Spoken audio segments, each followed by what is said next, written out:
Hello sa mga kaibigan ko, mga ka-Uli Life. Ayan, para hindi ako mahirapan na mag-PM sa inyo pa isa-isa, ay gumawa na lang ako ng video. Ay, nakikita niyo yung pawis na yan. So, halos isang linggo din ako hindi nakaapak sa Uli Life.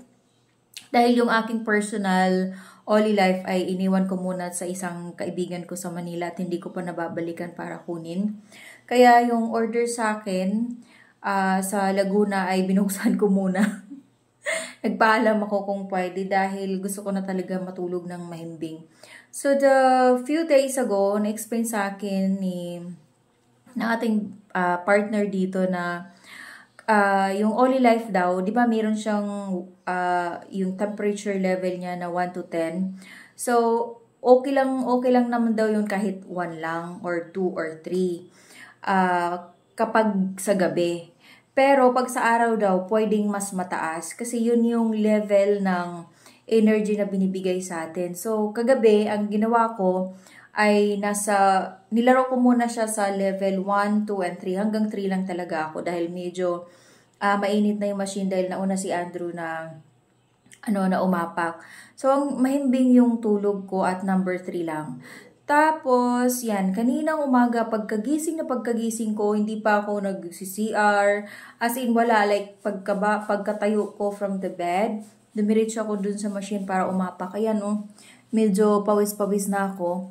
At ang ginawa ko siyang 10. Pagkaapak ko, ginawa kong 10, tapos pababa ng pababa kasi medyo mainit na. At nagstay ako sa number 7. So, ang napansin ko, sobrang gaan ang pakiramdam ko, as in, basta sobrang gaan, walang anything sa ulo, walang anything somewhere sa katawan ko na parang may piga-piga, may pumipigil, or medyo mabigat, walang ganong pakiramdam. So maganda pala yung Oli Life na pagkagising natin, umapak tayo, at doon na natin i-maximum yung kaya natin na temperature para mas malakas kasi kailangan natin ng energy sa morning dahil ang dami nating gagawin.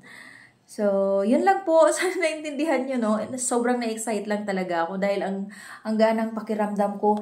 Nakafocus ako, mga kaibigan na yan, no? Nag-exam pa ako pagkagising ko. Ayan, nag-exam ako. So, pasado na daw ako.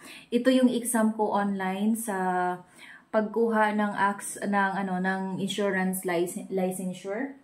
Ayan, tapos yan, nakapag-init na rin ako ng aming almusal. Ganang pakiramdam, sobrang na-appreciate ko talaga yung machine sa araw na to dahil ilang days na yung nakakaraan na sa morning parang wala akong ganang maglinis, gumawa ng kahit ano, at pinipilit ko lang yung sarili ko na bumangon, umalis dahil kailangan. Pero sa ngayon, walang ganong pakiramdam kaya talagang siguro itong Oli Life na to ay totoo na hindi man natin nakikita yung result dahil inaapakan lang, at lalo na ako, iniisip ko yung price na 75,000 pero hindi yun talaga yung dapat na isipin natin.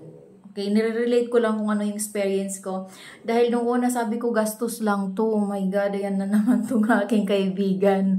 Pero, syempre, hindi naman siguro yan magiging mahal kung walang halaga at kung walang value na naidudulot sa katawan at wala nang bibili siguro. So, yun na nga mga kaibigan, yun lang. Sana gayahin niyo yung ginawa ko. Pagkagising niyo sa umaga, yun na agad yung gawin niyo para sobrang gaan ang pakiramdam niyo. Bye!